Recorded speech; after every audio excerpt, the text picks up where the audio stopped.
goody, here it comes. Welcome to the Cinema Psycho Show. You are interested in the unknown, the mysterious, the unexplainable. That is why you are here. Oh my God, don't stop now! With your hosts, Brian, John, and Elaine. Welcome to the Cinema Psycho Show, the madhouse for film freaks and film fans of all types. I'm your host, Brian Coddington, joined by my fellow co-hosts and filmmakers, John and Elaine Wolfscroft. Happy Kwanzaa to my black friend Reeves. Hi, everyone. Oh, God. I don't even think he's a kid I went to high school with. I don't even think he listens to the show, but I hope he does and just starts going through the back catalog and gets to this. And it's like, hey, what the hell? Hey, but that's cool. Like, you said hi to me. So we're on episode 36, and where it's coming out right before, Christmas. So this is kind of like our Christmas present to you guys. And to ourselves. And to ourselves. You can unwrap me all day long, everyone. So we're going to be talking a little bit about Star Wars Rogue One. The, what is it now? The second highest grossing. Second, of the month of December. Yeah, Rogue One's numbers are, they're pretty good so far, but interestingly, there's a couple markets that the movie hasn't even opened in yet. So it won't actually open in China or North Korea. Oh, they already got it via piracy. Well, China. I mean, how dare you? But yeah, so the numbers so far, it's crossed 200 million in the U.S. Holy shit. And that, is pretty recent information. That's as of like noon on the day of this recording. Mm-hmm. So it would be several days ago for everyone who's listening. And then it's right around 350 million globally. And since it just came out last week, we're not even a full week deep getting these numbers. That's pretty crazy. So it's not, been out for like 7 minutes. It's not necessarily mind blowing, but like I said, it may do better overseas. That doesn't happen a lot, but in South Korea it'll open on the 28th of December. Force Awakens, by contrast, didn't make that much money over there. It only made about 25 million, and then it only made that's why there's a Chinese character in the movie now. And then it opened in China. It opens in China in January. Okay. So not until the 6th, actually, will it open over there. But Force Awakens made 124 million in China. So, like John said, there is an Asian character in this. So maybe, we would see different numbers. But historically, Star Wars has done the best here in the States. And I don't think that's like a huge surprise. No, not at all. So our gift to you, our contractually obligated review of the new Star Wars movie. Yeah, but before we get to that, though, we have some sad news. We have some bummer shit to talk about, guys. More we gotta talk dead about people. it. I'm having so many feelings. So I guess the big one, the news broke just a little bit, in advance of this episode, but we thought it was willing to talk about. Alan Thicke passed away. Where was Kirk Cameron when this happened? And he died, and he had his memorial service, and the cause of death was, fully determined and everything. And he looked pretty good for his age. Now, I was going to say, like, the pictures shocking, they had of him were really... And this was shocking to me because when it was announced that he had passed away, like, I had just seen his episode of Fuller House, season 2. And I was like, Don't tell our audience that. My fiance watches Fuller House. It's like cute and harmless, so suck my balls, Wollscroft. Remember? Yeah, remember. Remember Full House? Remember Uncle Jesse? Remember Joey? Remember Comet?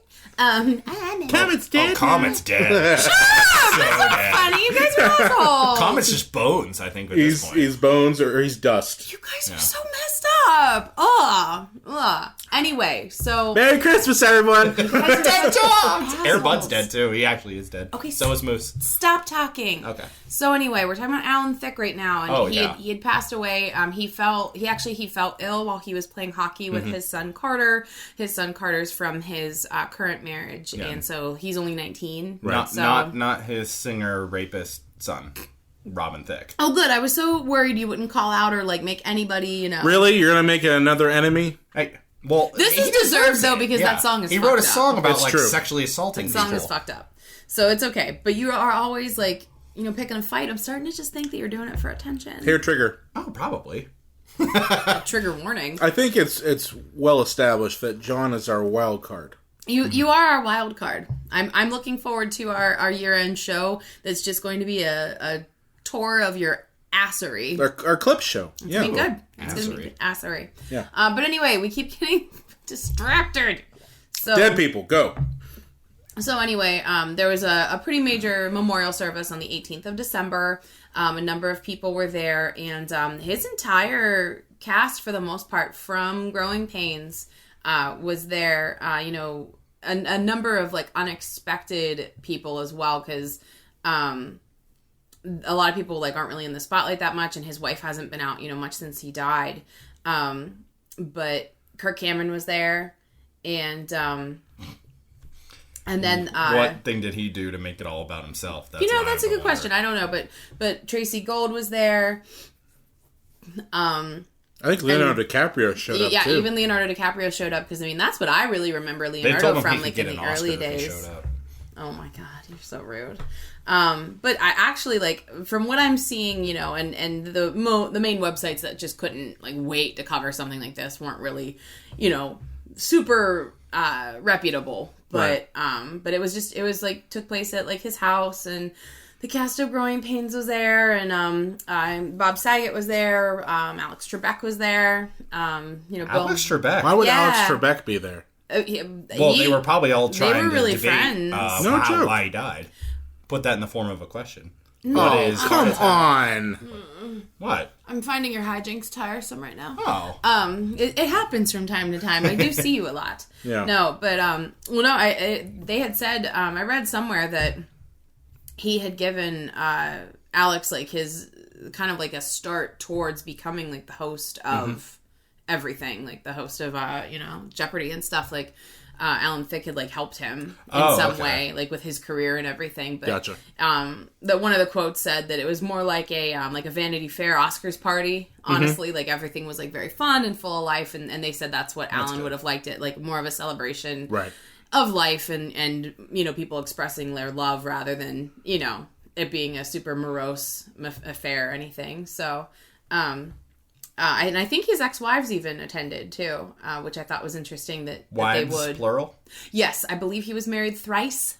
Wow. And then I know that there was something at the end. I just had read a number of articles about it, and it was funny. He liked the ladies. He did, and it was the just thing. His whole career. He liked the ladies. It was funny. I can't remember the exact quote, but I know like Robin, his son, Robin Thicke, had made a joke about like his ex-wives being there or something like that. It was just something light, and I guess it was, as good of a thing that you can have. Here it is. Robin Thicke acted as the MC, and he pretended to be his dad at one point, doing an imitation of his own father, and said, "I'm Alan Thicke, and this is exactly the way I want to go out. I'd like to thank all my ex-wives for coming." Like just funny. So I think his current wife was his third. So right. So yeah, but it's sad. I mean, he feels like everybody's dad, I know for me, like I never really watched Growing Pains as a kid. I liked Alan Thicke in a series of movies he did called The Computer Wore Tennis Shoes. Oh, interesting. Do you remember that? I think I've heard of it. It's where he basically played a scientist, and he was building a sun. Basically, he built an android. That's like sad.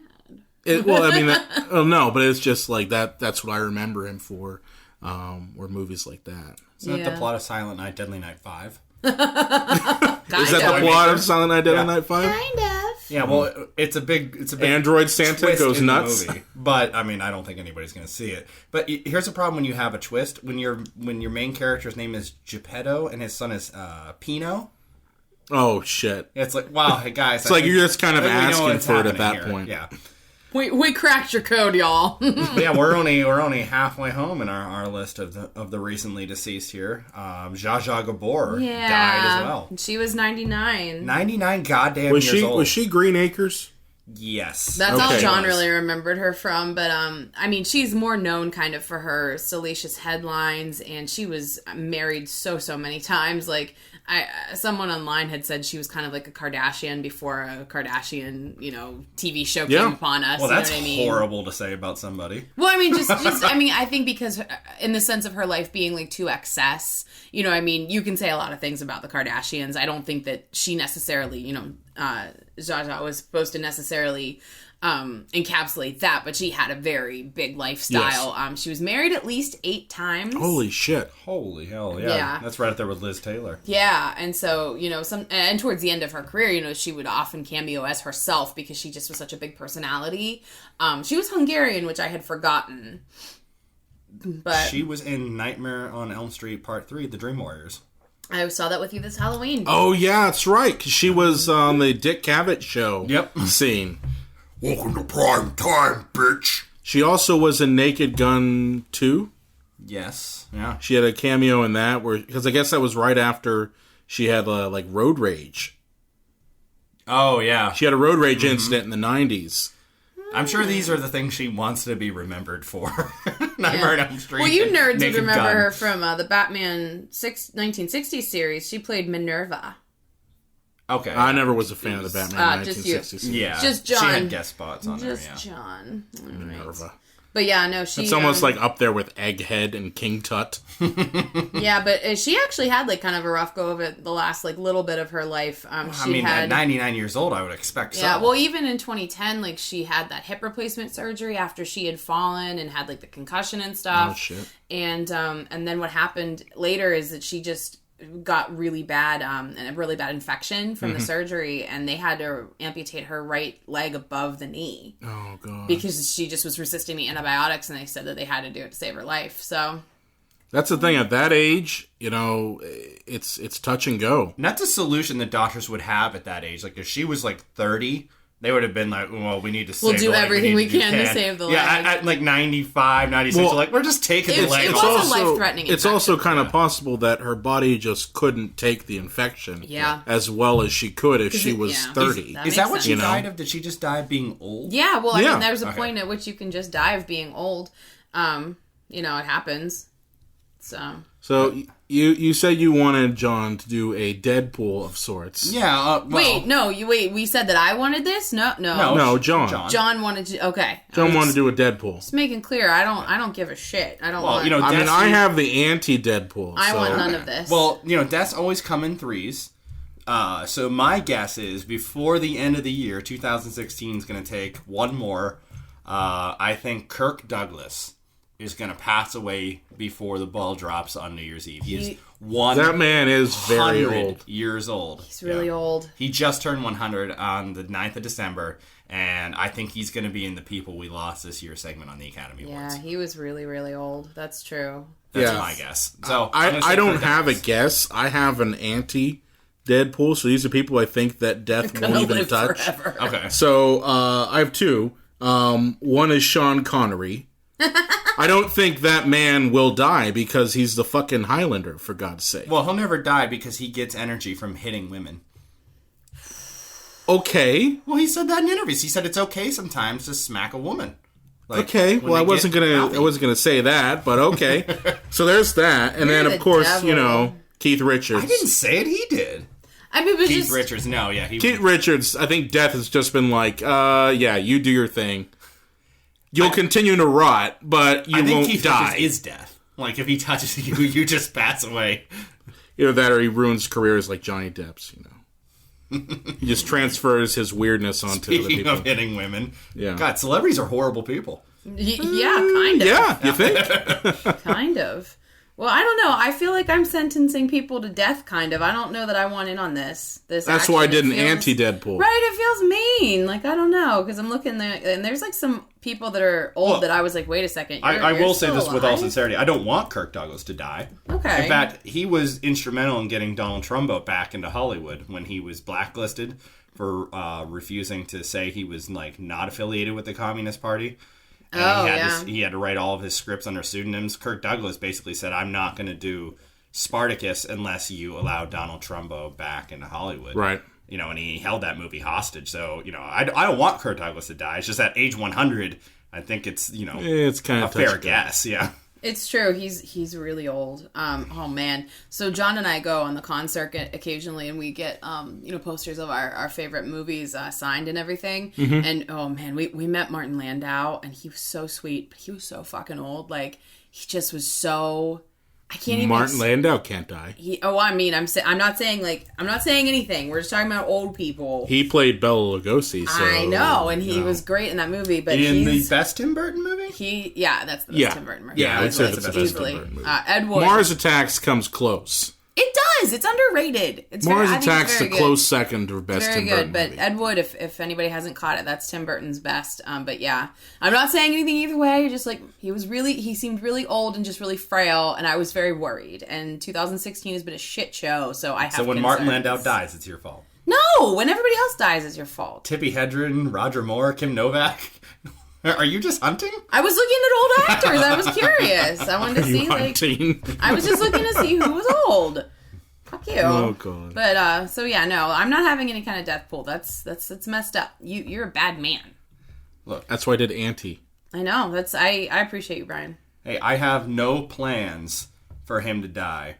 Speaking of plans, regarding death and stars. Wow, that was like a joint effort. Yeah, that was good. We saw Rouge One. Rouge One. I'm in love with, and I feel like at some point we're probably going to misspell it too. So guys, just be patient with us. Well, it's really easy to spell Rouge instead of Rogue. It should be spelled Rouge, but the English language is stupid. It is no.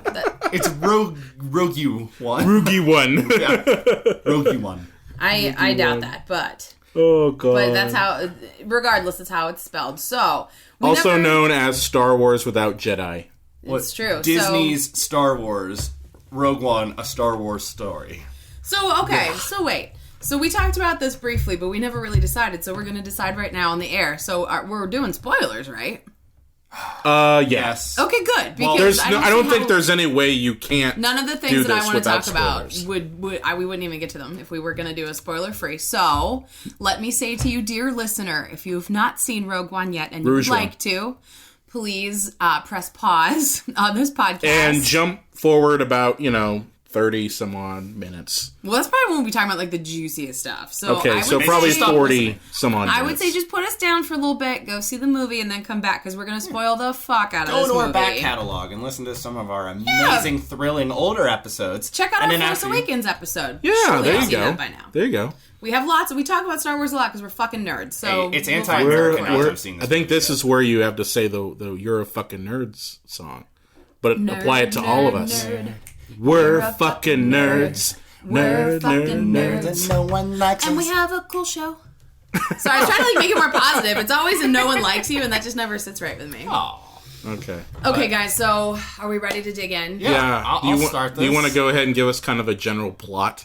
Well, I think let's get our reactions out of the way here first. I think we should do a plot first. Plot first, then general reaction. Okay, so briefly. So we would call this Star Wars 3.5, if you will. It takes place directly before the events of 4, A New Hope. And this is all about how the plans for the Death Star were obtained in order to aid the rebellion in defeating the Galactic Empire. So it's also worth noting, because people get confused, that there were no Bothans in this movie. Because a lot of people, when Rogue One first came out, they're like, oh, yeah, the Bothan spies, they got killed. And it's like, no, that's number 2. That's the second. Well, that's the second Death Star. I was going to say, that was Return of the Jedi. Many Bothans died to bring us this information. Yes, that is actually from the second Death Star. So this is the original first Death Star. That is correct. So the reason that there is no Bothans is because it wasn't this. Yes. Hey, nerds, dude. Nerds. Are you in or are you out? Well, I'm all in, yeah. Okay, great. Okay, so please continue. Right. So then we meet a young woman named Jyn Erso.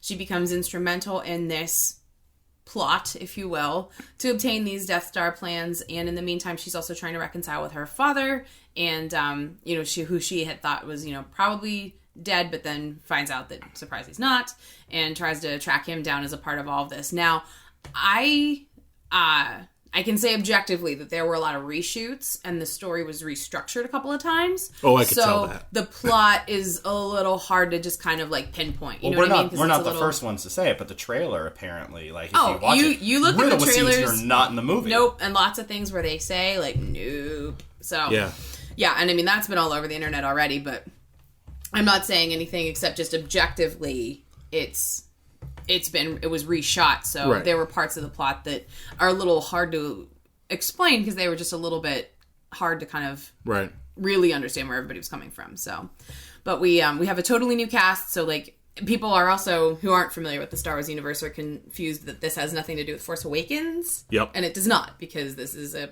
prequel. Yes, technically, it's basically, but it is a standalone film. I kind of look at this movie as a live action version of Star Wars Rebels. Oh, sure. So if you're familiar with Star Wars Rebels, then which our audience probably is. I mean, I watch it all the time. Well, there was a lot of stuff in there for fans. There was a lot of fan service, even for Rebels as well as for fans of the original series and prequels. And prequels. Old Jim Smits was in there. But I just felt like this was, if they were going to make a Star Wars Rebels movie, it would be this movie because it was all about the rebels and how their organization works, because we never really saw how their organization works other than through the eyes of the Jedi and the Sith. One could argue that because we don't need to. I mean, I'll be the first to say okay, be a downer, John. Okay. I've loved Star Wars my whole life, and there is no situation in which I'm not going to want the occasion to revisit this universe. I am always going to want this. I'm not always going to get what I want, but I'm always going to go along for that ride. We didn't get what we wanted for 3 movies prior to Force and I Awakens. saw every fucking one, though. Same here. Yeah, on opening night. Yeah, back when they were midnight showings. I think I only saw Attack of the Clones in the theater. No, I think you told me on opening once. night, I mean. Oh, on opening night, yeah. I was going to say. And then I took a hammer to my dick. Because thanks a lot, George Lucas. If I'm going to hurt this much, I'm going to do it to myself. Since you can't see this, audience, that joke just caused Elaine to almost spit up her coffee. Oh yeah, I don't know why I take a sip when he's talking. It's just it never goes well for me. Right. All right, so that's kind of like the basic rundown of the film, and they need to get the plans to the Death Star. They need to get the plans of the Death Star to the remaining rebels, and then those familiar with the Star Wars universe, which is hopefully everybody listening. They're the plans that Princess Leia stows away in R2-D2 to get to Obi-Wan, and there we have the first movie. So yeah, because if they don't, get the plans, and the Death Star's going to blow up every planet. And the thing, too, with this movie is just how the larger rebellion doesn't believe that the Empire could be building a weapon like this. Mm-hmm. Like, there's a scene where they're, like, all arguing around the table. Jimmy Smits, Mon Mothma, a bunch of other people. One of the Mon Calamari guys. They're all arguing about, we gotta scour the fleet. Or do we really gonna believe this intel? Does this thing really exist? Mm-hmm. So it's just kind of funny how, even though they're a rebellion and they're unified over one solid goal, which is defeating the Empire, they can't get along. And it isn't until that final battle at the end of the movie that they kind of all come together as one unit. So they're liberals, pretty much. Pretty much. Yeah. Well, and I count myself as one of them. So, not everybody's on board even at that point anyway, I don't think. Because the idea of, like, the little faction going off and doing its thing, like, they just did it. Yeah. So they didn't have a ton of, like, But towards the end, they did get the support. I mean, after the goddamn fact. Yeah, but that's how we work. So it's like a little bit of politics. So you guys are killing me here. How do you thoughts? feel? Brian first, since I'm married to you. I'd say I really liked it. I thought it was a really solid film. Not without issues, though. Right. So do you want me to get into my actual specific issues, or? Let's have John do his basic. Okay. Basically, all I can say about this movie is meh. It was all right. It was decent, and I don't know if everyone's afraid to say bad things about Star Wars, but this movie was a B+ effort.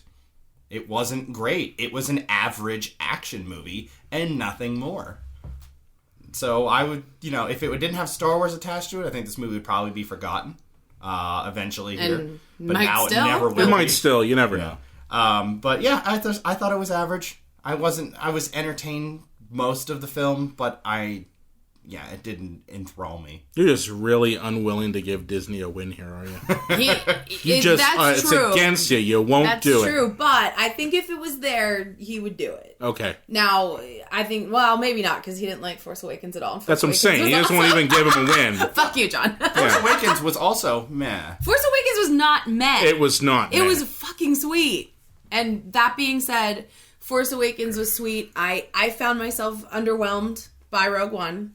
It's because there's so many parts of me, and I actually was very stressed out to do this episode because I was like, oh, I'm such a Star Wars nerd, and I want to say I liked it, and sure, I enjoyed it for the time I was in the theater. I mean, sitting there, in a Star Wars story, that's always going to mean a lot to me. And like I said, wherever this universe wants to take me, I'm going to go. Right. But for me, the marketing's all Rogue One, a Star Wars story. It may have been a Star Wars story, but to me, it was not a Star Wars film. Absolutely. Well, I think what you're seeing is that, when we see a Star Wars movie, we're expecting basically the story of Luke Skywalker, the Skywalker family, to some degree. That's pretty much been the continuing line. And that's no weird matter because what. For me, it's usually about the conflict between the rebels and the Empire. If that's the case, then this movie should have been. It certainly should have been, alley. but it wasn't. So why? And I'm saying that if you think about it logically, the really only big thing missing out of this movie was the Skywalker family drama. I couldn't disagree with you more on that. Really? What was missing was a tone for a movie that could be watchable. This movie was depressing. It was moody. It was I sad. like the fact that it was. I didn't have a problem But it doesn't with that fit. necessarily. It doesn't fit with any of the other Star Wars films, and especially if this is supposed to come right before New Hope, and they're supposed to work together. They made such a big point to have these connect. When you watch this movie and then you watch New Hope, and they are drastically different in their tone, it doesn't work. Well, the night's always darkest before the dawn, right? Yeah. I mean, we take take the viewers to the lowest point, to bring them up. Now, I'm not saying that was necessarily on purpose or that's necessarily what was done. I did find Gareth Edwards' directing style a little clunky. It is, yeah. Can I give you a rebuttal on that? Yeah, of course. Empire, the darker of the original films, they were able to make a quote-unquote dark film without radically adjusting the tone to the point where it lost connection with the I other don't films. consider, first of all, I don't consider Empire to be a dark film. That's contrary to a lot of popular opinion that Empire is a dark film. I don't. I see it as a dark film, and it ends on a high note. Yeah, it ends I agree with Luke and Leia on a Mon Calamari Star Cruiser. Yeah. As it's what's next? But it's not depressing. And I think that's what your issue is that this ends kind of not necessarily as bright as that. I mean, it kind of does, but it's not the ending. It should have been, but it also, I think, in so doing, failed. But what I'm wondering is, damn it, what am I wondering? Fuck, forgot what I was going to say. You guys go. That's all right. We're only recording live. It's okay. It's okay. No, just teasing. It happens. No, the problem with this movie is it's Saving Private Ryan in space. Well, it's a war movie. But there's nothing. I don't think there's anything wrong with that. Here's my issue with Star Wars as it pertains to a military conflict. Okay, it's not realistic in the original series. The military conflict. You never see anyone really die in between the rebellion and the Empire. You don't. Well, these are movies for children. Well, I don't care. But I think that's the difference, is that this movie was not made really for children. It was made for neckbeards. That's what you're saying. And then that brings up an interesting Neckbeards. point, because this movie Nostalgia-driven neckbeards.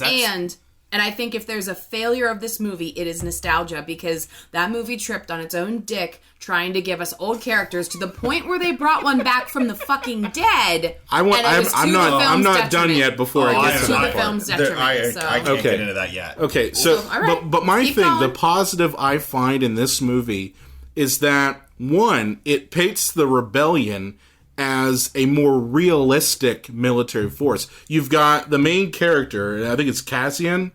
Cassian. Cassian, Mm-hmm. okay? Cassian. He's basically a terrorist.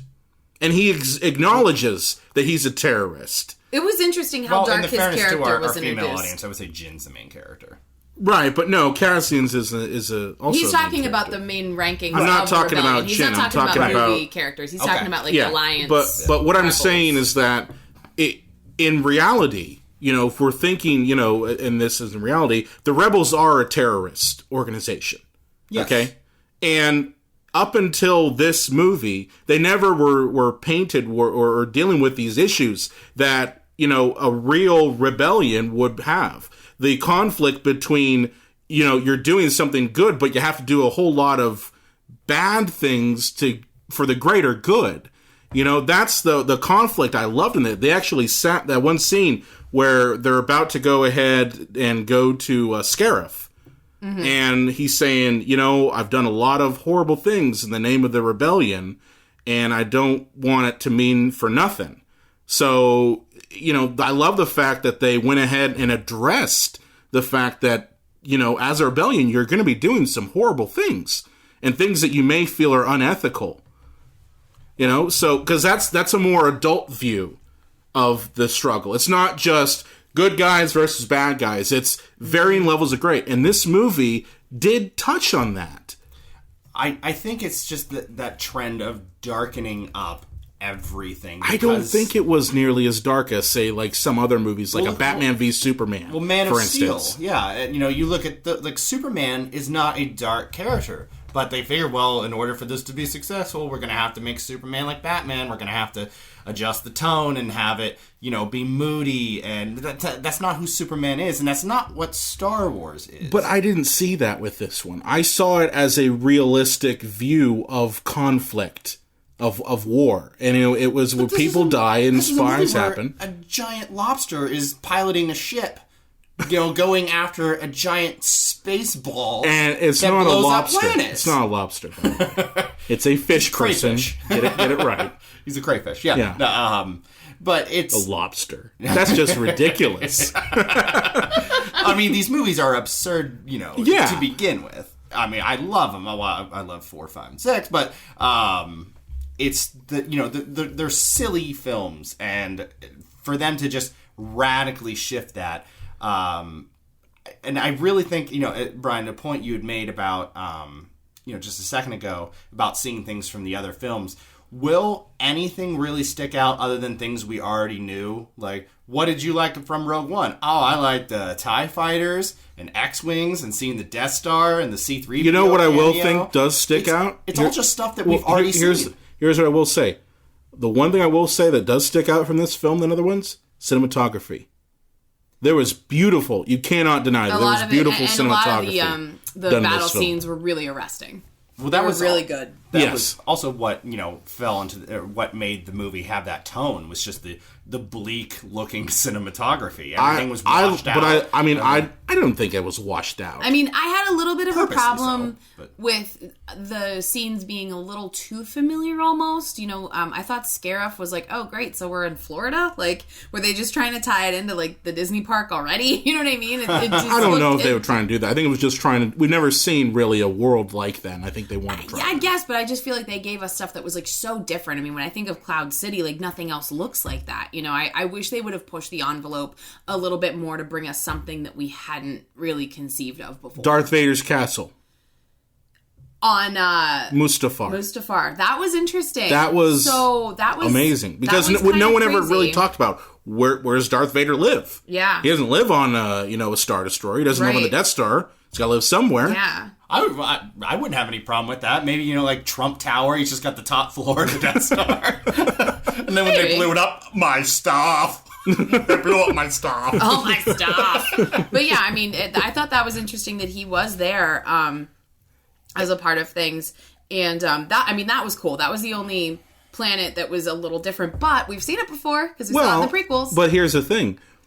Don't you find it interesting that Darth Vader, someone who is basically, Mustafar holds such importance to that character because he was, in essence, born on that planet. Yeah. That he would, and that so much pain is associated with that planet that he would make his home on it. I don't know. Maybe he's like trying to like pick through the. I think he's in. I think it's just a reminder of perpetual pain. Yeah, I mean, but almost like if you take that and then apply it to what we know about the Force, particularly the dark side of the Force, is that why he kicked so much ass at the end of the movie? Oh my God. Because that was a tonal shift that I will agree with you, John, that did not work for me. Well, hey guys, remember Darth Vader? Remember X-Wing? Man. Remember the Death Star? But that was the film's biggest problem. I love that scene, though. Shoving the member berries down our throats, and like there was a lot of that didn't work. Okay, in all honesty, these movies are giant member berries. They are. And you can't, divorce that. That's exactly what they're built on. Well, that's a big, big problem because eventually, if all you're doing is callbacks to things that people already know and like a lot more than what you're putting on the screen in front of them, then it's going to get old. But the problem on the flip side of that is if you try to make these movies without connections to things we know, like stormtroopers and lightsabers and X-Wings and whatever else, then they're not going to want to see them. Which I have a solution.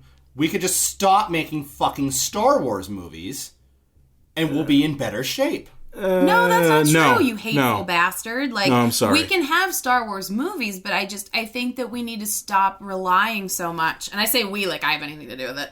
But I just think that the movies need to rely less on this, like, mindless nostalgia and be a bit more clever about it. Because, like I said, this movie did trip on its own dick. I don't think the nostalgia level was too bad on this movie. I really don't. Did you see...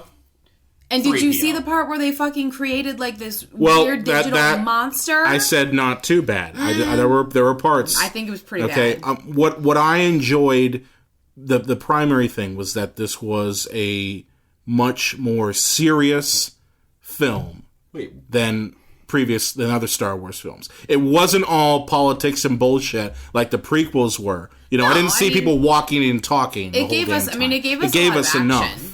It was a lot of action. It was basically the war movie for Star Wars, basically. Yeah, it was. Okay? But like I said, I don't think it was a Star Wars film. Don't you remember Ballsack Face? That was a callback to the Cantina. Yes, I do remember Ballsack Face. Thank you, John. What's his name? I'm wanted a man in 12 systems. Yeah, I really expected him to say, I have the death sentence on 11 systems. So, look! One less than in New Hope. What I personally would have liked to have seen was more connection to Star Wars Rebels, the TV series. And they did. They had one scene where you could Disney hear... run that show? Huh? Does Disney run that show? Okay. Then they would actually do it. But what I would have liked is because that series takes place 5 years before A New Hope. And it would have been nice to see those characters pop up. Now, the reason I know they didn't was because the whole mystery about Star Wars Rebels is, okay, which one of these people are going to die? Because we don't obviously know if they make it to Episode 4. The only person I would say that you can kind of confirm would be, what's her name? Syndulla. She's Hera Syndulla. Is she from... She's from Star Wars Rebels. She's Rebels? a pilot of the Ghost. Oh, okay. And they mention General Syndulla. They call it out in the film. So you know that at least she makes it. Right. But everybody else, you don't know if they're alive or dead. Right. So I just think that would have been more appropriate to tie in that since that show is about Rebels to begin with. Well, here's where I think these movies are clearly just all based on nostalgia. We all went to see a movie we already knew the ending to. How absurd is that? But, come on, like, haven't you ever been in a situation where it's, like, not the what, but the how that's interesting to you? That's what I was there for. Here's the thing. We knew... they wouldn't handle that well. Okay, did we all go see Episode 3? No. That's not what I intended to. But you did. I was hoping it was. You saw it eventually, right? Thing. But we all saw it, and we all knew the ending of it. Well, if it was actually handled by somebody... somebody... I'm sorry, I misunderstood your question. Yeah, we all saw episode 3. Sorry, well, if it was handled by somebody competent, and not like, a fat doofus who just wanted to do everything on green screen so he could drink his coffee, then, the journey of... He's a hack. He is. I will give him that. He goes up on the wall. Yeah, he does. Sorry, George Lucas. You broke my heart, George. But the journey of Anakin Skywalker to Darth Vader could be a fascinating story. Yeah, this is not a fascinating story. We need some plans, so we're going to go get those plans. The end. It's not even a very good story to begin with, and when you fill it with bland characters that are unmemorable. And a story that is one-dimensional, and we already know the ending to, what is the point to begin with? What I will say this movie did have trouble with is they did take good characters. So, like, for example, Saul Guerrero and Galen Erso, and they gave him no screen time. Yeah. That was a big the biggest mistake. problem I had. And also, Director Krennic, I would have liked to have known more about his character. Agreed. They could have easily focused more on those characters instead of killing off Saul Guerrero in the first, hour of it. Spoiler alert. Okay, well, they already know. We already did I'm that. just saying, They kill off Saul Guerrero in the first hour. Which is a shame. Galen Erso gets blown up by a rebel blast, which is kind of interesting when you think about it. And then on top of that, this Director Krennic guy is just kind of a whiny bitch. Yeah, and I feel like Krennic was a device to get us close to Tarkin without it being about Tarkin. And it would be nice if they just kept Krennic and got rid of the CGI Tarkin. And got rid of Darth Vader, as he's pointless to this story, other than, ooh, it's Darth Vader. I like Darth Vader being in that. I'm sorry. Well, can we finally talk about Yes, we can talk CGI about the CGI bullshit. Okay, so this was fucking creepy. They went through and they made resurrected Peter Cushing. And then they inserted Princess Leia at the end. And guys, it didn't fucking work. It did not work. Can I surprise you guys here? Go. I totally bought it. No, you didn't. No, I had no problem. I had no problem with the digital effect. I don't know, man. I call bullshit on that. It didn't look perfect by any stretch of the imagination. It looked like a fucking video game. That's what it looked like. It looked like I was watching a real live person talking to a video game character. Because truly, when you have an actor that is as amazing as Peter Cushing was, there's something so wolfish about him in the original film. And he's not alive in this film. It doesn't work. Well, here's the thing. They've done, it works in an animated TV show. Yeah. Because we know, all right, that's the character. It's not the actor. Right. All right. And they could have done this. They could have done a better job. Trying to have Tarkin in it. Well, they could have had his hologram, or they could have had just a hand, or they could have had his voice, or some shit like that. They didn't have to have a fully rendered version of it. And that's what I'm saying. I don't think they wanted to crow it. Well, but they could have done a lot with we always talk and we always joke about the light you don't turn on. We've made that joke before. But this would have been a great example of that, where they could have used some subtlety and really wowed us. Because I think that it worked in a wide shot, and they did a lot of work with his movements, and I totally bought the movements from a distance as he walked. But his face was morphing. It was wrong. I was watching it and I'm like, okay, at this angle he looks kind of like him, and then at this angle he doesn't. It was a weird. His skin had this plasticky type of sheen to it, where it's did you not realize that no one's sweating? Everyone's sweating all the time? And there was something about the movements that just didn't look human. And I'm not saying that it was a bad idea, and I'm not saying that I am saying it's a bad idea. I'm not saying what they achieved wasn't stunning, but it was shots that were too long, that were too close, and I'm sorry, but HD is too advanced right now. You can see the flaws. And I saw the flaws, and I didn't buy it. Well, it's you have clearly a CGI character interacting with a real person, and it's not selling it. Yeah. Honestly, the as filmmakers, we know when we've got a shot or we've got an effect that's just not working, we drop the effect or we drop the shot. You can't tell me that when they did test audiences that people didn't come out of that theater going, yeah, it's a good movie or it's a movie, But that fucking CGI Tarkin, what the hell's up with that? I mean, I don't think it was an abomination necessarily, and if I don't if think you this one was. it- I mean, then I it- liked it. It didn't bother No, me. I meant like the effect itself. I thought it was. I'm not saying that it was absolutely horrible, but it just didn't. It just missed. I mean, it's you not know? Mortal Kombat Annihilation level CGI. Okay, it's What not is, that Brian? level. What is?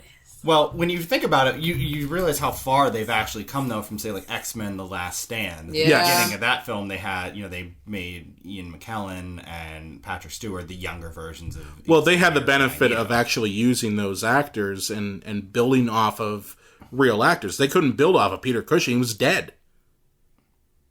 Although, if anybody could force somebody to come back from the life to make this film, it would be Disney. Resurrect him!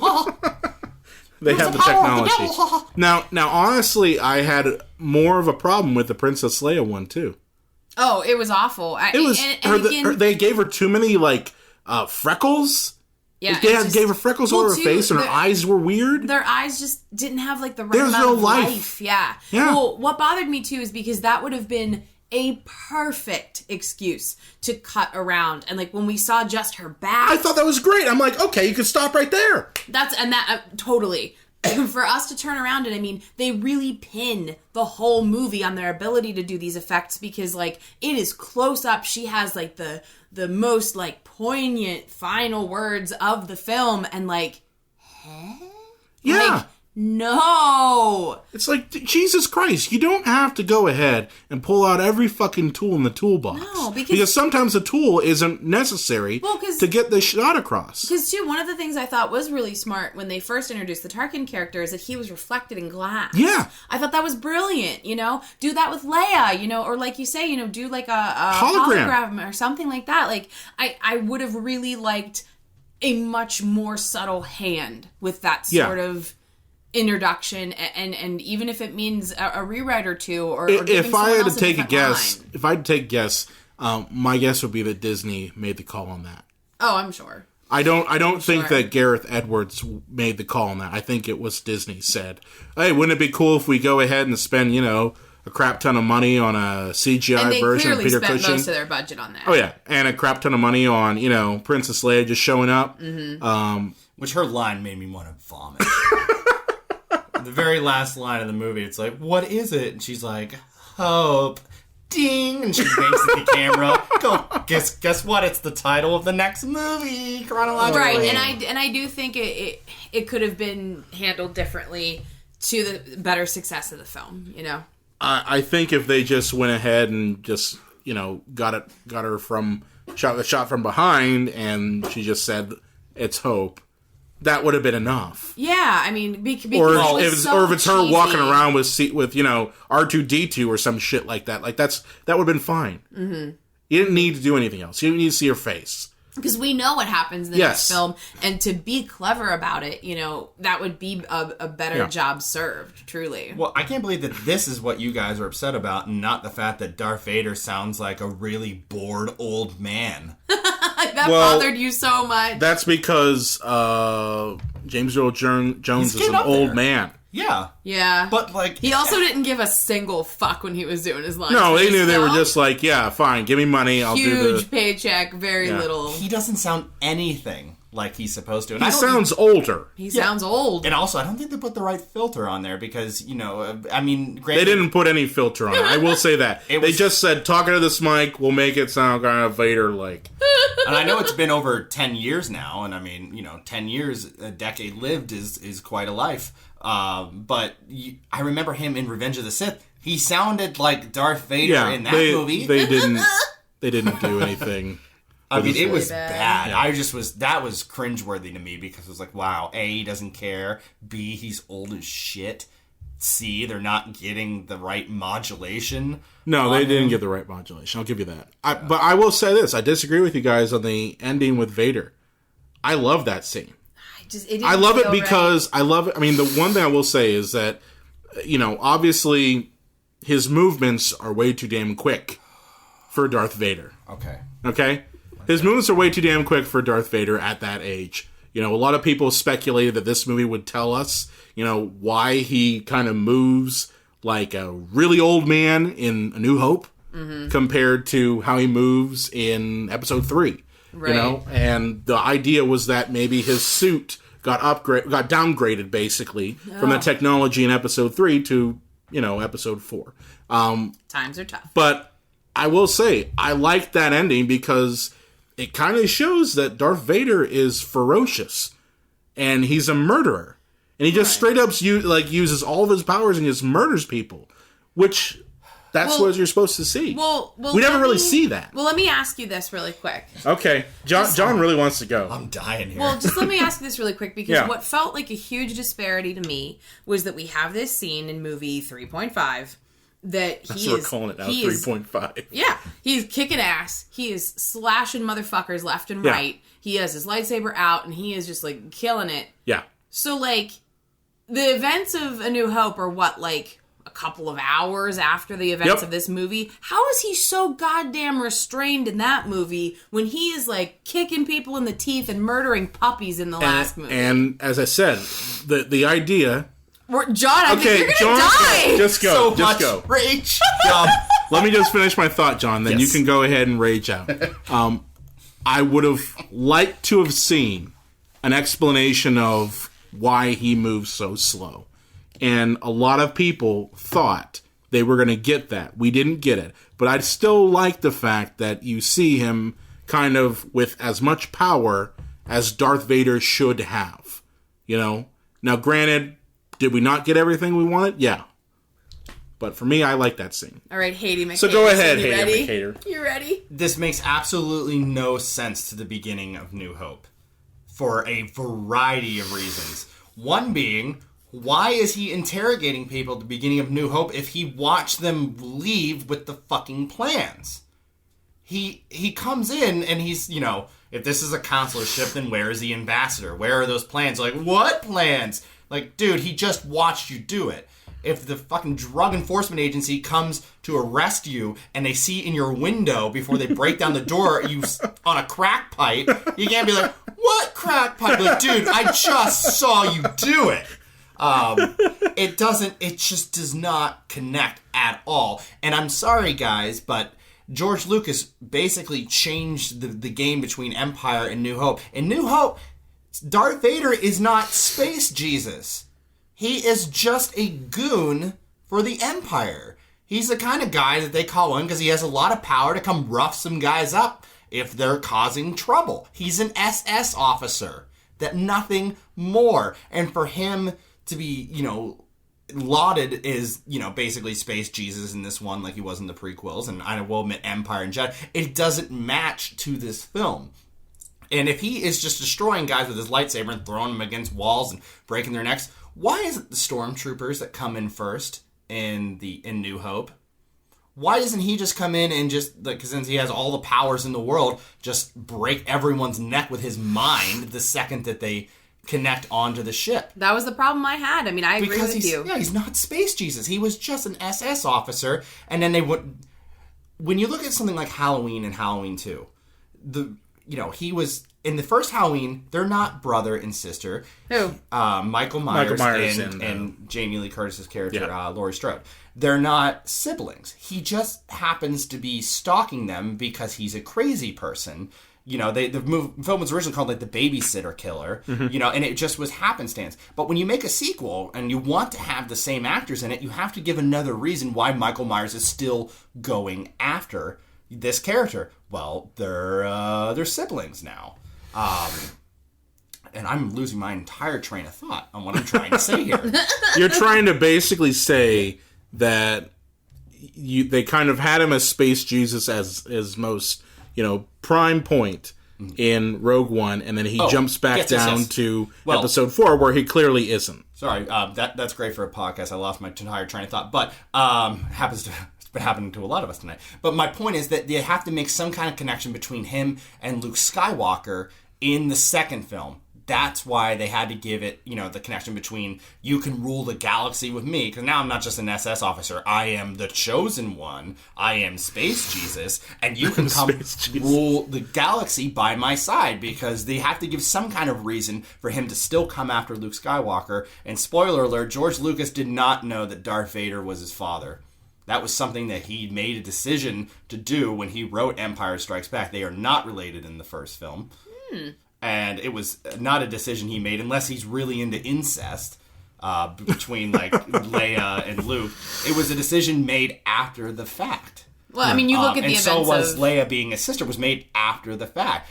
So they had to find some way to connect the two. So they decided, oh, well, now he's Space Jesus and he's the Emperor's right-hand man, and now he has an extreme amount of power. But it doesn't connect between Rogue One and Empire, and then there's this little film called New Hope in between where Darth Vader is just a goon. Well, you know, his people at the table, his own comrades, make fun of him and treat him like garbage. I should have known you were holding Vader's leash. Yeah. You know, I mean, like, that's not something you say to Space Jesus or about Space Jesus. And I definitely see your point, John. I just, for me, and yeah, you want to call it addicted to member berries at that point? Yeah, sure. I'll be honest. I love seeing that because the member berries, because of nostalgia. And because you really haven't seen Darth Vader at his most vicious in any other medium. The only other medium I could say that you have would be Rebels. Okay. You see him season 2, you know, ripping people apart. That time that Anakin slaughtered a whole bunch of kids was pretty vicious, though. Younglings. They never showed him killing younglings. He killed them all. Yeah. But I'm just saying as Darth Vader in the suit and garb and everything, you really never see him. And I think that's why they put it in there, is to show that, hey, Vader can be as vicious even at that time. But yeah, I will agree with you that it doesn't make any sense. I think they could have resolved that problem very easily by having an incident where Darth Vader has to be downgraded to a suit where he can't move nearly as well as he can. Right. You know? And that's what a lot of people thought we were getting. We thought we were going to get, you know, the reason why between episode 3 and episode 4, there's such a drop in performance, so to speak. And that the idea is that between 4, 5, and 6, he gets used to the new suit he's in and is able to basically command it with some level of ability. Well, couldn't it just be said, I'm sorry. Oh, it's okay. Couldn't it just be said that, you know, like, oh, why does he move so slowly in New Hope? I don't know. Maybe it's because he has a giant lumbering English guy with osteoporosis inside the outfit. Okay, Mr. Do we really need to put logic to that? Yeah. And you have to understand, these Star Wars are myths. Okay? If you look at, you know, the myths from Greek mythology, you know, those stories were written by different people, yet they seem to have some of the same, you know, characters involved. You know, so they have to find ways to connect it. Thinking of one with Agamemnon. You know, that wasn't written. That was about how he comes home from Troy, and he has got his wife who's trying to kill him, and his daughter who's got visions and shit like that. That wasn't written by Homer. That was someone else who adapted elements from, you know, the Odyssey and from the Iliad to fit this new story. And that's basically what we've got here with Star Wars. We have different people coming in who are taking the characters and adapting them to a new story. Now, some of the things don't match, clearly. But on the whole, I felt that Rogue One fit better than, say, Episode 3 did.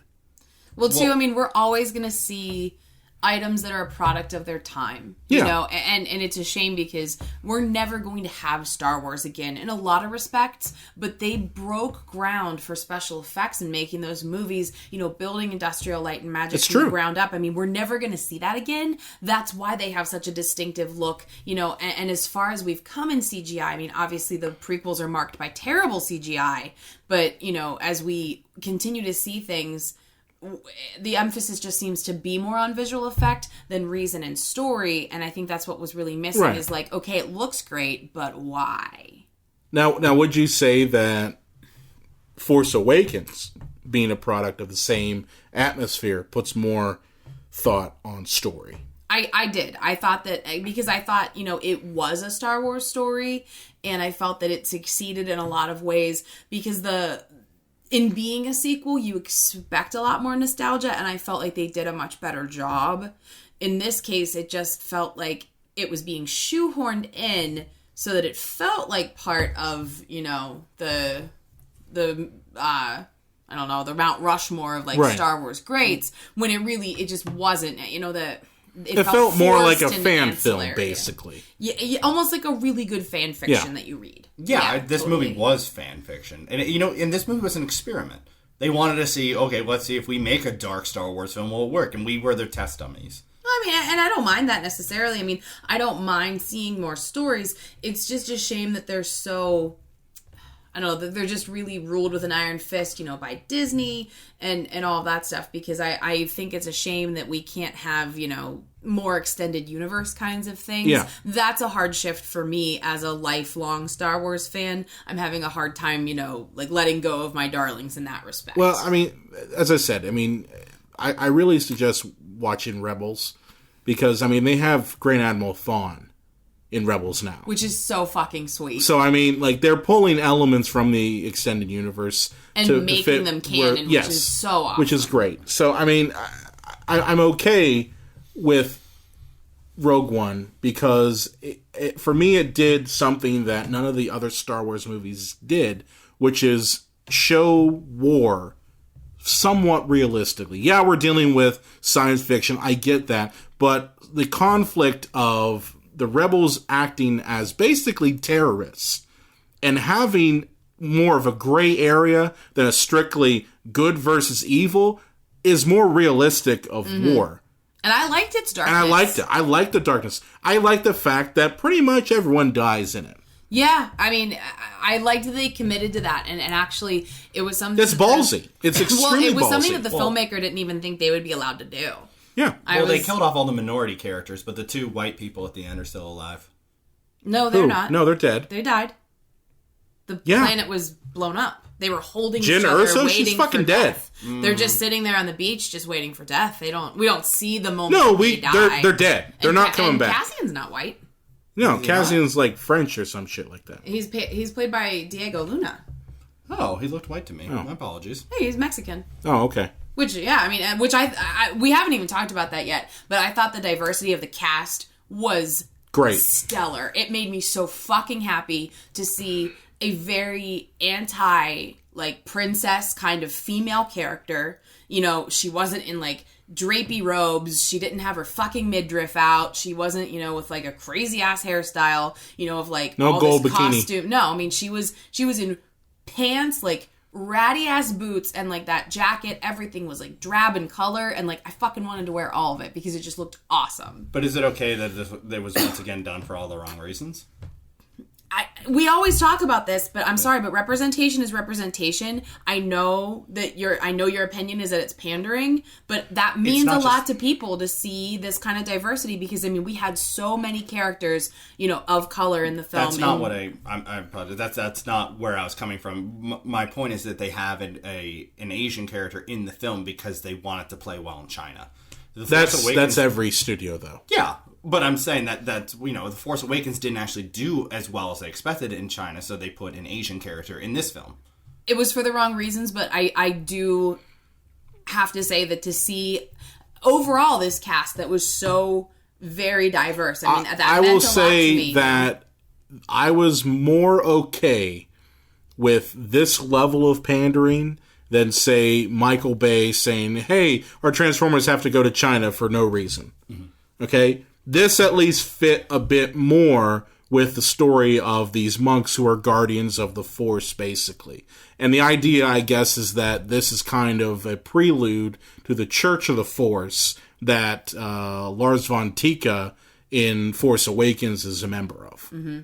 Like, that's kind of the mythology regarding all this. Mm-hmm. That's how they're all kind of tied together. And there's some roots there, which is good. I mean, like I said, I know you always talk about like people's more nefarious reasons for doing things, but I mean, just to see a number of different races represented. I mean, you have the pilot Bodhi, the actors of Pakistani descent, you know, and like I said, you know, Diego Luna. I mean, and having Donnie Yen in the film, you know, it was really nice to see that where you had a bunch of, you know, of representation in the film in addition to another female lead. Yeah. Where again, she was still very different, I thought, from Rey because she was very human and more like piratey kind of. She was more damaged.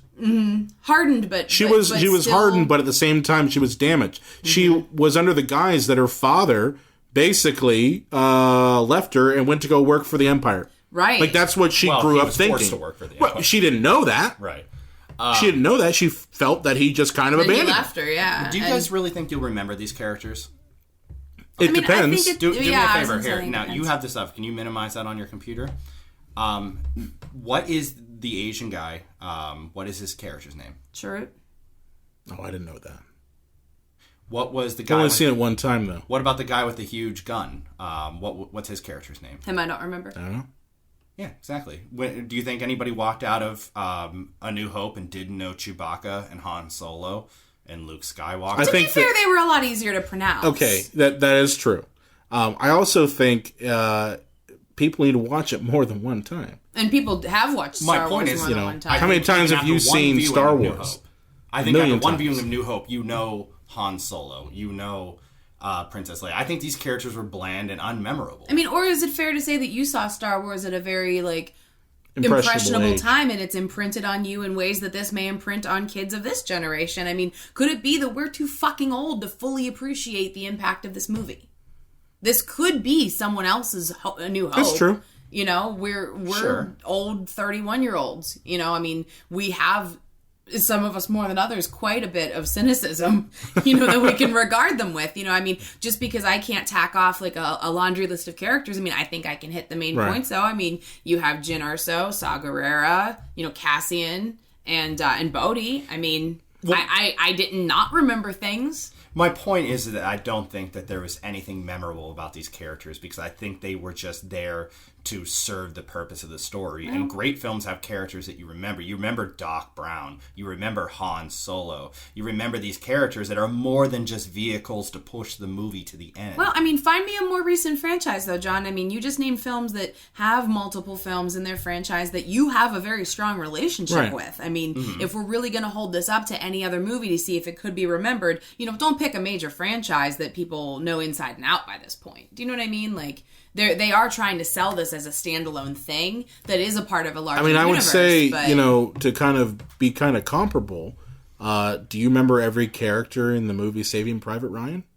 John probably does because it's one of his favorite fucking movies. Okay. Which is so I don't. dumb. That Yeah. doesn't mean it's a bad movie Yeah, or that it's and- not memorable. I remember the movie. and I we're just not don't comparing remember. the No, but I'm But just saying, not a it's the bad same sort of analogy. thing. It's not a bad analogy. Well, here's why I'm possibly being a little hard on this, too, is that they treat these movies like, you're welcome. We're giving you new Star Wars films, and guess what? This one's going to be the best one yet. And that's- It's going to be the greatest movie of all time. I do agree with you there. That's typical Hollywood. Because my problem with the Right, film... but I'm saying if you put your cards on the table like that, you better you better have a flush.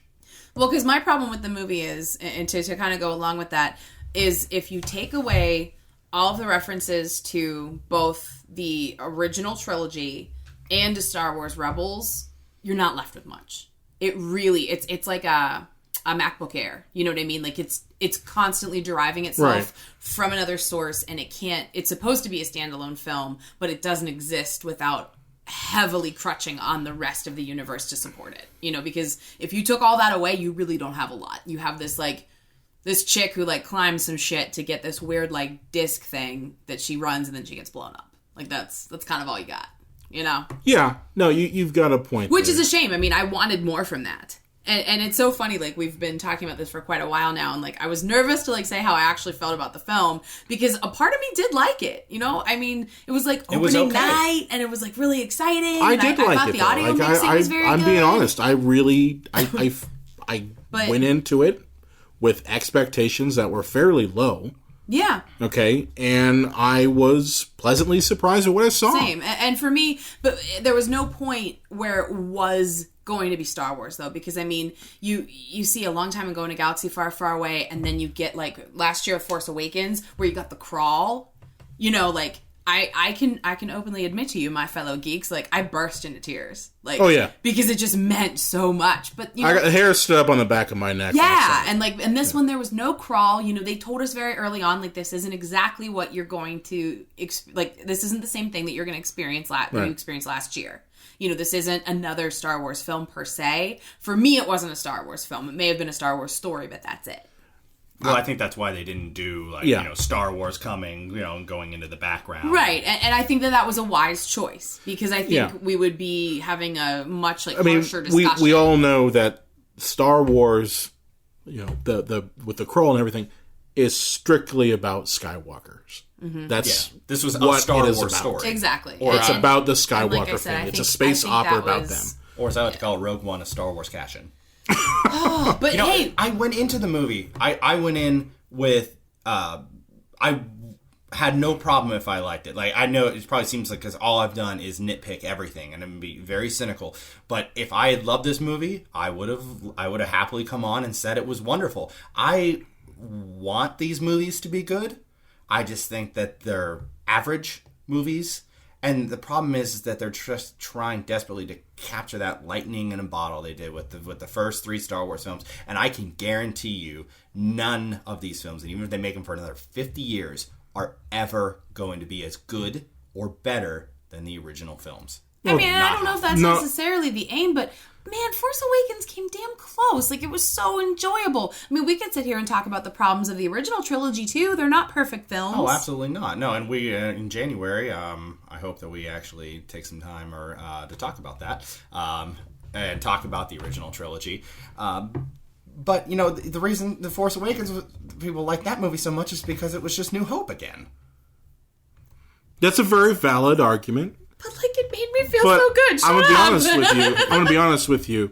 That movie's sole purpose was to get the bad taste of those prequels out of our mouths. And it did. That's literally all its goal was get rid of the memory of those prequels because of how shitty they were. Do you guys really believe that the next movie's not just going to be Empire again? I don't think so. I don't think so. I think they've set the tone. They've rebooted. And now we're going to move on. I mean, I hope so. Anyway. Sorry. Look at the Star Trek movies. The second one of, the J.J. Abrams one was just Wrath of Khan. Well, J.J.'s not involved in this new one. Right. But my point being that, I'm just using Hollywood as a precedent, not saying that it's the same people. But what did they do when they rebooted Star Trek? Oh, it's... now they're going to try to do slightly different things. No, it's just Wrath of Khan again. And the next one's just going to be Empire, and the one after that's going to be Jedi. But if they're as deft as the first one was, I don't necessarily mind. Like I said, wherever this universe wants to take me, I'm going to go. Shut up and take my money, Disney. I'm sorry. And then when Star Wars Land is done down in Florida... I'm going to go down there, too. I'm going to fucking, cry all over everything. You know what I mean? That's always going to be a part of me, and, that's what they're banking on. Yeah. They want my money because they want my nostalgia. They want my member berries. I get it. That's why this is all so successful. Right. But, as long as it's happening, I mean, there's nothing wrong with wanting to feel like you're 12 years old again. And that's what these movies do. That they won't be able to get away with making Episode 8 Empire because of the argument you just gave about Episode 7 basically being A New Hope. Because a lot of people have made that argument. A lot of people shared that opinion. The movie still made over $2 billion, though. And I'm just saying that they're not going to make it Empire because people have said Episode 7 basically followed the same path as... You want to put a $20 bet down on that? No. The only thing I will tell you is if they do it again, I don't fucking care. If they do a good job, fine. Whatever. That, to me, is not okay. And, I am okay with putting, my kids to bed. I don't want to see another Back to the Future movie. I didn't want to see another Star Wars movie. I didn't want to see these things that were great in their time, but then just leave them be. It's like watching your favorite sports star go to the one team right before he retires and he can't catch the ball anymore, or he can't throw over 40 yards, and it's just sad and pathetic, and they tried one more time to relive the old days, but it's just not there anymore. Leave these things pure and wonderful and just put them to bed and make something different. Well, for you, I mean, I think that you were one of the very few people that I know that didn't really love The Force Awakens, and I do think that it would have had to really blow you away, John, because I do think you were pretty determined not to like it. You were very offended that they were making it in the first place. Is that fair to say? I think what's fair to say, and I don't know if you might just say I'm backpedaling on this, I was upset that they made it, but I was willing to give it every shot in the world. Just like with this one, if I liked it, I would have said so. And it was okay. It was just like this one. It was all right. But I went in with an open mind, mainly I think because we do this show.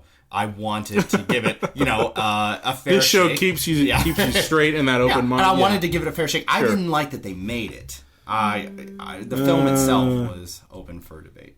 Well, as your colleague, I could maybe let you get away with that, but I don't know. As your wife, I think that you were very determined not to. Yeah, for 7 years now. Oh, it's been tiring. Yeah. But I thought you were roommates that didn't pay your rent. I just think you were very determined to find fault in The Force Awakens, and I think you did. And that's okay. Well, that's what we do. I find fault in everything. Like no. But Brian and I can both admit that we loved having. I'm going to be honest with you. I'm going to be honest with you here. Hollywood is really only concerned with putting out something they can make money on. Strictly, that's it.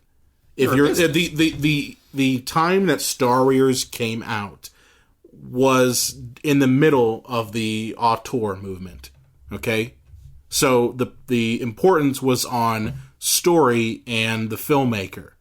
All right, and Star Wars actually kind of marked the point where it became about money. You could say George Lucas actually killed the film. Yeah. Okay, he was a product of it, and he also was the Grim Reaper for it. It's true. So what I'm trying to say is that if you're looking for innovative movies, if you're looking for the next Star Wars, it isn't going to come from Hollywood. It's not going to come from Disney. It's not going to come from Warner Brothers. It's not going to come from any of those guys.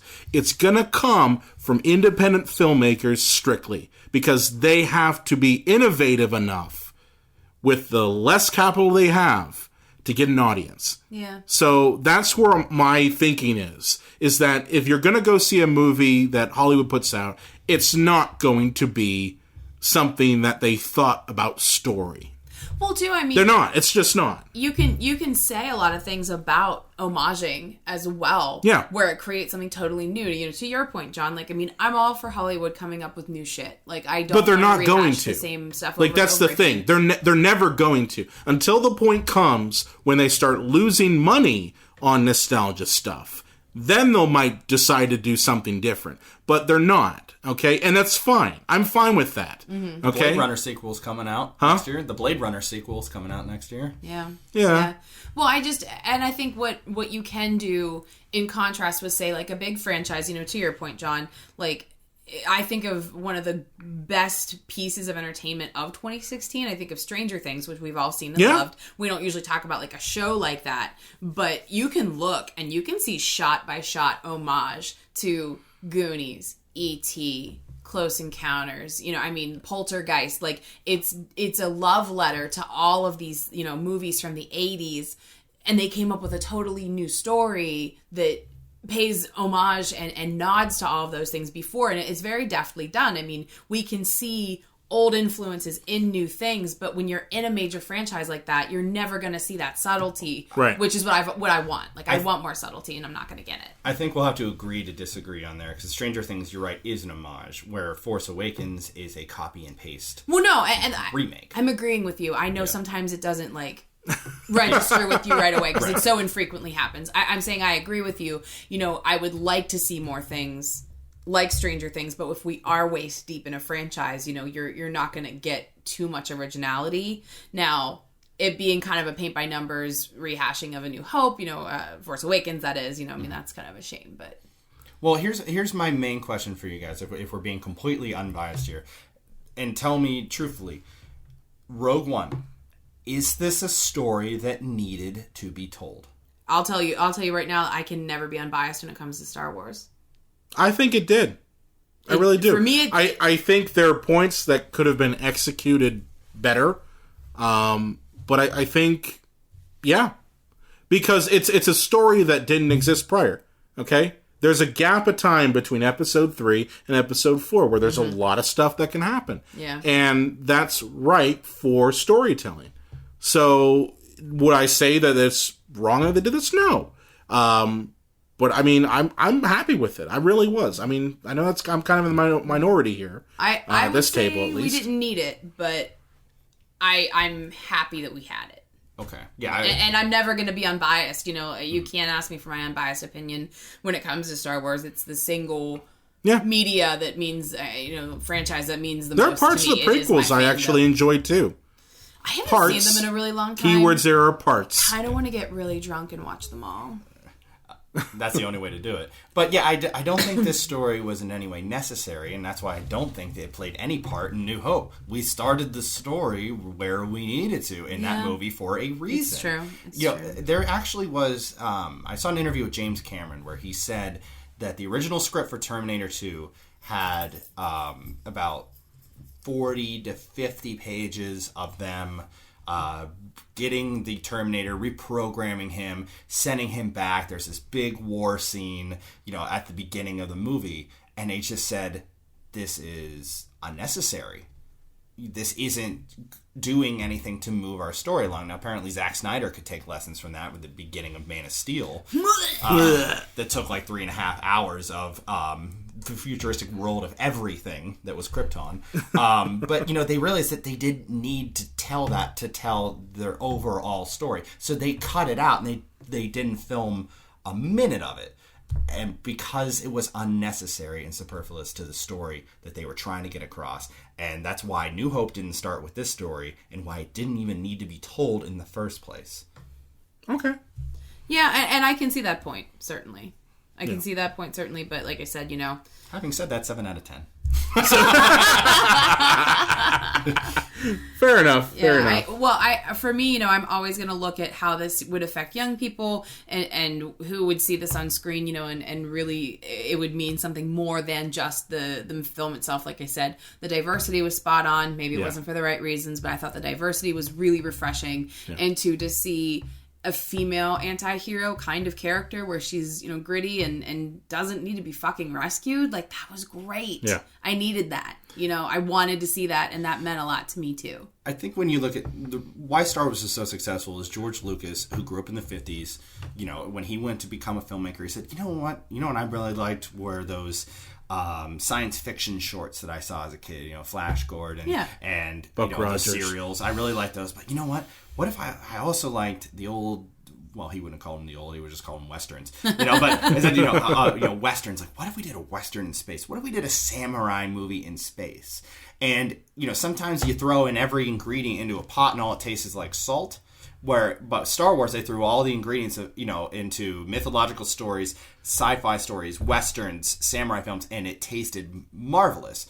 So basically, what Star Wars is an homage of action adventure films and stories from the past, and that is why it was so successful. The problem I feel with these newer movies is they're homages to Star Wars. Well, now let me ask you a question.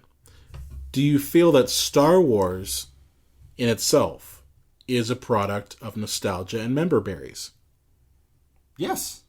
Okay. Absolutely. So it's built from member berries from the very beginning. From the very beginning. Oh, and that's absolutely. A very fair comment. Absolutely. Yeah. I mean, we're kind of in nostalgiaception with this because filmmakers are always going to do that. Yeah. But I think that he tried to make it new. He tried to put his own spin on it, basically. And there wasn't anything other than the overall stories that have already been told that you would recognize from something else in New Hope, where I think everything that everybody really loved about this He also film, ripped off of Joseph Campbell.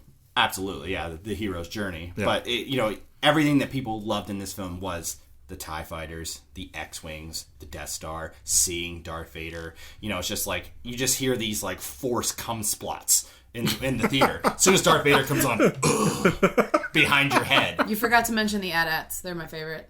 Okay. Oh. It's just some big, giant, fat neckbeard who is sitting there with oh his my God, man. As soon as he sees Darth Vader, it's like, I got some on my arm, and it's just... You had to make it weird Star like Wars that, porn. didn't you? It's Star Wars porn, and all it is. It's like, oh man, I hope I see a stormtrooper. I hope I see Darth Vader. I just want to see things that I already have seen. Fair enough. Fair enough. Just to round it out, I personally liked it. I liked the fact that we got a grittier war movie out of it that kind of dived into complex themes that other Star Wars movies really haven't touched. But great discussion, everybody. If you like Star Wars or you like action movies, you'll probably enjoy this film. And like I said, now I have to reiterate, we have a podcast where we break things down and we nitpick everything and we critique. And I usually try to focus more on the things that need fixed than things I liked. But it was an okay film. And if you like it, then there's no problem with that. I legitimately... We're just saying that it wasn't Ghostbusters, the reboot. Yeah, it was not the rebooted Ghostbusters. It was not Transformers. It was all right. And I feel that's basically going to be their tagline. The new Star Wars films, they're all right. You don't dislike them. They were good. They were a good time. Yeah. Yeah. We had fun. Okay. Yeah. So be sure to like us on Facebook, Twitter, Instagram, Google+, at Psycho Show. You can find us on iTunes along with iHeartRadio. We're on there now. Yeah. It's pretty awesome. If you have a favorite movie or a question you want to throw our way, you can contact us at cinemapsychoshow.com. And make sure to subscribe to catch us on iTunes. As I mentioned, our new episodes air every Friday. Brian, all I want for Christmas is for you to hold me like you did on that lake at Naboo.